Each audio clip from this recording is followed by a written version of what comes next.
Մենք շարունակում ենք տաղավարում ենք սիրելի հեռուստադիտողներ, այսօր կյանքը թվում է թե շատ հեշտացել է, որովհետև ունենք ինֆորմացիոն գերպաշար ու լայն հնարավորություններ։ Այսօր մեկս մյուսի մասին թվում է թե շատ բան գիտենք։ Ամեն ինչ։ Այդ պատճառով մենք ժպտում ենք ամեն ինչ շատ լավ է, բայց արի ու տես, որ յուրաքանչյուրի համար ամեն վարքյանը կարող է խնդիր առաջացնել, այնպես որ տեղեկացված լինելը, պաշտպանված լինելու կարևոր պայմաններից մեկն է, շատ կարևոր թեմայով հետաքրքիր հյուր ունենք, ում հետ մենք կծավալենք հարցազրույցը։ Եվ այսպես մեր տաղավարում է անձնական տվյալների պաշտպանության, գործակալության, ռեեստրի վարման և մոնիտորինգի բաժնի պետ Ջուլիետա Մաթևոսյանը, բարի լույս։ Բարի լույս։ Բարի լույս։ Թեման շատ կարևոր է անձնական տվյալների պաշտպանություն։ Նախ ման ես առաջարկում եմ ի սկզբանե հասկանալ լիարժեք ինչ այն իրենից ներկայացնում, որովհետև երբ ասում ենք անձնական տվյալներ, երևի մի քանի կետ ենք պատկերացնում ու վերջ։ Եվ նաև յուրաքանչյուրս մեզ համար ինչպես մշակենք եւ հասկանանք ի վերջո ինչն է մեր անձնական տվյալը։ Նախ շնորհակալություն եմ հայտնում այս հնարավորության համար, որտեղ իսկապես անձնական տվյալների պաշտպանության մասին պետք է ամեն օր խոսել, երևի թե որտեղ դա մեր առօրյայի շատ մեծ բաղկացուցիչ մասն է դարձել։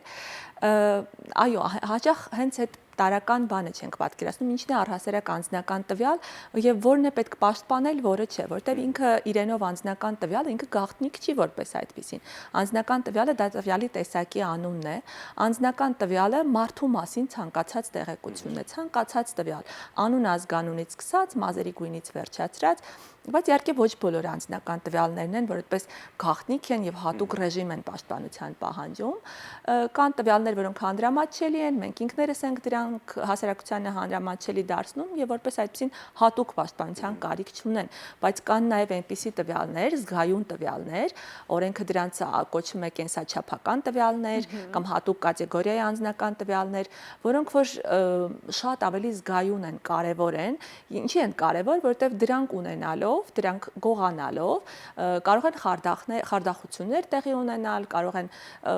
տարբեր իրավունքի խախտումներ տեղի ունենալ։ Հետևաբար դրանք առավել եւս պետք է պաշտպանված լինեն։ Կենսաչափական նկատի ունենք բիոմետրիկ տվյալները, որոնք ուղղակիորեն վերցված են մարդուն շատ մոտ են եւ դրանք ունենալով հնարավոր է ինքնության գողություն տեղի ունենալ, մարդու պատկերից սկսած մինչեւ ԴՆԹ, մատնահետ, ստորագրություն եւ այլն, եւ մյուս խումբը դա հատուկ կատեգորիայի անձնական տվյալներն են, ռասայական պատկանելություն, կրոնական, փիլիսոփայական, քաղաքական համոզմունքներ, սրանք էլ այն խումբ տվյալներն են, որոնք մշակելով գուցե մարդու հանդեպ խտրական վերաբերմունք դրսևորվի եւ ասում ենք, եթե դրա անհրաժեշտությունը չկա, խիստ անհրաժեշտությունը չկա կամ օրենքի պահանջ չէ դրանք մշակելը, ապա զերծ մնանք։ Այսինքն, որքան քիչ տվյալ մշակվի, որքան քիչ տվյալ հրապարակենք մենք ինքներս, չնայած որ գայթակղությունը մեծ է, հատկապես ծնողները, հատկապես երեխաները, խոցելի խմբի անձինք, որոնք այդքան էլ գուցե չեն գիտակցում այս իրավունքի կարևորությունը, հատկապես երեխաները նորից շեշտում եմ, չէ, համացանցում ամեն ինչի մասին գրում են, իրենց անձնական կյանքի մասին, իրենց լուսանկարները, տեսանյութեր գտնվելու վայրը, հեռախոսի համար, ամեն ինչ, այսինքն, որը որ շատ ավելի խոցելի է մարդուն դարձնում, շատ ավելի բաց է դարձնում խարդախների կամ ցանցահենների կամ ոչ լավ նպատակներով մարդկանց համար։ Մենք ավելի ապահով ենք մեզ զգում, որովհետև իրական կյանքում մենք հստակ հասկանում ենք, որտեղ է վտանգը, ում կողմից կարելի է դա ակնկալել։ Վիրտուալ իրականության մեջ ամեն ինչ շատ ավելի վերացական է եւ ամենամտերիմ հարազատ մարդուց կարող է ստանալ նամակ 5 րոպե անց պարզվի, որ դա բնավ այն մարդը չէ, ումից դու ստացել ես այդ նամակը եւ այստեղ խարդախները իրենց գործն արել են։ Ինչպես պետք է մենք պաշտպանենք անձնական տվյալները վիրտուալ իրականության մեջ։ Այո, իսկապես համացանցի այդ խապկանքը ստեղծում է, թվում է, թե դու մենակ ես հեռախոսի կամ էկրանի հետ եւ քեզ այն ինչ որ այդ պահին գրում ես, միայն ընկերոջ տես գրում կամ միայն ինքդ քեզ հետ ես շփվում, այսպես ասած, բայց իրականում բանականությունը վկա։ Այնպիսի ֆենոմեն ունի համացանցը, որ այնինչ հրապարակվում է համացանցում, մնում է համացանցում հավերժ։ Կան մոռացանք անվտանգության մասին, որովհետև անգամ եթե այդ պահին մենք մեր ընկերոջն ենք ուղարկել ինչ-որ հաղորդագրություն կամ մեր անձնական էջում ենք դրել, բայց գուցե մեր ընկերը փոխանցի մեկ ուրիշին, չէ՞, վստահ չեն կարող լինել, կամ գուցե կոտրեն մեր հաշիվը, օգտահաշիվը եւ դա դառնա հանրության սեփականություն։ Առավել եւս եթե մենք ինչ-որ բան հրապարակում ենք հանրային public եղանակով, վերջ այլևս կորցնում ենք վերահսկողությունը, որովհետև դա դարձավ աշխարհի սեփական իրականությունը։ Եթե անգամ դուք հետո դա ջնջեք, միևնույնն է դա համացանցում մնում է հավերժ, մենք չենք կարող իմանալ ով է դա պատճենել, ով է պահել։ Սա այդ ֆենոմենը, որ համացանցը ունի, իսկ ինչ վերաբերում է խարդախություններին եւ այլն, այո, իսկապես մեծ մասամբ անձնական տվյալների պաշտպանության խախտումները հենց համացանցում վիրտուալ տիրույթում են տեղի ունենում, տեխնոլոգիաների ուրեմն կիրառման միջոցով եւ վտանգները շատ են։ Մենք այսօր կարող ենք խոսել ինչ-որ մի սխեմայի մասին եւ զգուշացնել դրա մասին եւ այդպես գործակալությունը անդադ անում է, իրազեկում է եւ վտանգների մասին ասում է մարտահրավերների, բայց մենք չգիտենք հաջորդ խարդախության ձևը ինչպիսին է լինելու։ Իսկ դրանք շատ ավելի զարգանում են, շատ ավելի մտածված են դառնում, այո։ Եթե 5-6 տարի առաջ մենք պրիմիտիվ բաների մասին էինք զգուշացնում, որ օրինակ մի հավատացեք այդ մեծ շահումներին, չգիտեմ, Ամերիկայում գտնվող տատիկի պապիկի ժառանգությանը կամ որ Քիմ Քարդաշյանը ձեզ $1 միլիոն է որոշել նվիրաբերել, դրանք կարծես թե պրիմիտիվ են եւ քչերը դրան կարող են հավատալ եւ անձնական տվյալներ մի տրամադրեք ասում ենք։ Հիմա այդ խաբեության ձևերը շատ ավելի պրոֆեսիոնալ են, շատ ավելի հավատ ներշնչող են եւ այո, ճիշտ նշեցիք, նաեւ արհեստական բանականության միջոցով են դրանք օգտագործվում։ Հաճախ հայտնի մարդկանց կենսաչափական տվյալները, ձայնը, պատկերը օգտագործելով, արհեստական բանականությունը դրանք գեներացնելով, տեսանյութեր է ստեղծում, նայում ենք կարծես թե մեզ ծանոթ հավատ ներշնչող անձը ինչ որ բան է գովազդում, ինչ որ կոչ է անում կամ ներդրում անելու շատ այլ ձևեր կան։ Եվ ընկնում ենք այդ խարդախների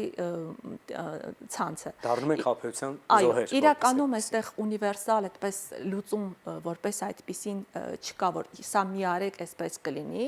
լուծումը դա կրթվելն է, իրազեկվելն է եւ չվստահելը։ Ինչքան քիչ բան տրամադրենք, ինչքան կասկածամտորեն վերաբերենք, այնքան ավելի կշահենք։ Շատ կարևոր արտահայտություն հնչեց, կրթվելն է, տեղեկացված լինելն է, գիտեք, երբ տեսնում ենք ավագ սերնդի ներկայացուցիչները դառնում են խաբեության զոհ, նախ տխրում ենք, բայց նաեւ հասկանում ենք այո, որ ժամանակին պարզապես չի եղել այն ուսուցումը կամ այն մոտեցումները ու նախաձեռնությունները եւ իրազեկումները, որոնց մարդկանց շատ ավելի պատրաստ կդարձնեին ստեղծված իրավիճակների դեմ, եւ այս առիթով մենք գիտենք, որ հրաշալի ծրագրեր ու հանդիպումներ են դառնում իրականություն դպրոցահասակ երեխաների հետ, որովհետեւ հատկապես գadget-ային այն խաղերը, որոնցով այսօր տարված են մեր դպրոցահասակ երեխաները, չէ՞ որ այնտեղ էլ շատ ու շատ տվյալներ են հրապարակվում, դա ուր է բերում եւ նախաձեռնությունների շնորհիվ մենք ինչ արդյունքներ ունենք այսօր գրանցած։ Հենց ձեր նշած թեմայով առցանց խաղերի վտանգների, խաբեությունների վերաբերյալ բոլորովին վերջերս հունվար ամսին գործակալությունը հրապարակել է նոր ուղեցույց, թիրախում երեխաներն են, ֆիշինգային հարձակումներ եւ սպամեր առցանց խաղերի միջոցով։ Գիտեք, շատ տարածված հիմա այդ Roblox, Brawl Stars, այդ ամբողջ ցանկը չթվարկենք, բայց երեխաների դեռահասների շրջանում շատ տարածված խաղեր, որոնք շատ մեծ վտանգներ են պարունակում իրականում, եթե վերահսկողությունը եւ իրազեկումը պատշաճ չլինի։ Դրանք ֆիշինգային հարձակումներ են, այդ խաղերը ունեն ներքին չաթեր, զրուցարաններ, որտեղ կարող են խաբեբաները լինքեր ուղարկել եւ տարբեր խարդախության ձևեր են գործում։ Իրականում հենց այդ մեզ մշակած այդ վերջին ուղեցույցը դրան է միտված, որպեսզի իրազեկենք առաջին հերթին ծնողներին, որտեղ իրենք են կրում այդ պատասխանատվությունը երեխաներին կրթելու, բնականաբար նաեւ ուսումնական հաստատությունները, մանկավարժները եւ այլն, այնտեղ կան շատ տեխնիկական, շատ պրակտիկ խորհուրդներ, եթե ծանոթանա մեր հեռուստատիտողները շատ ուրախ կլինենք, pdpa.am անձնական տվյալների պաշտպանության գործակալության պաշտոնական կայքում կա տեղադրված ուղեցույցը, նաեւ կուզեի նշել մեկ այլ ուղեցույցի մասին, այսինքն ուղեցույցը դա ավելի շատ գործնական ձեռնարկ էր ուսումնական հաստատությունների աշխատողների համար, որը 2025 թվականին լույս տեսավ եւ դրա միջոցով նաեւ UNICEF-ի աջակցությամբ հնարավորություն ունեցանք Տավուշի մարզի բոլոր դպրոցների շուրջ 210 ուրեմն կրթական գործի կազմակերպիչների ուսուցիչների վերապատրաստելու անձնական տվյալների պաշտպանության իրավակարգավորումների վերաբերյալ, այսինքն հսկայական աշխատանք է կատարվում հատկապես իրազեկման եւ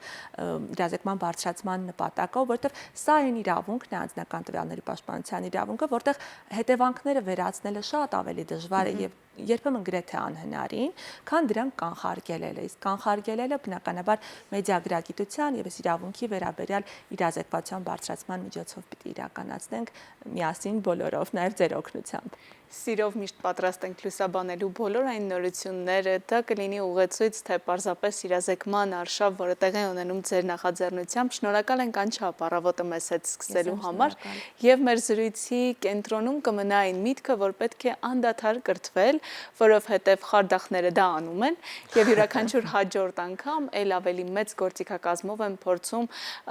կատարել այս կամ այն վատ քայլը։ Իսկ այդ ամենից տուժելու դեպքում որևէ տարբերակ չկա վերադարձնելու, օրինակ կորցրած գումարները եւ որ ամենակարևորն է ժամանակը, այնպես որ եղեք կրթված անգամ վիրտուալ իրականության մեջ։ Շնորհակալ ենք ձեզ, մաղթում ենք օրվա լավ շարունակություն։ Մենք այս պահին կվայելենք երաժշտական ռիթմեր, վերադառնալով եւ շարունակելով առավոտ լուսոն համեցեք։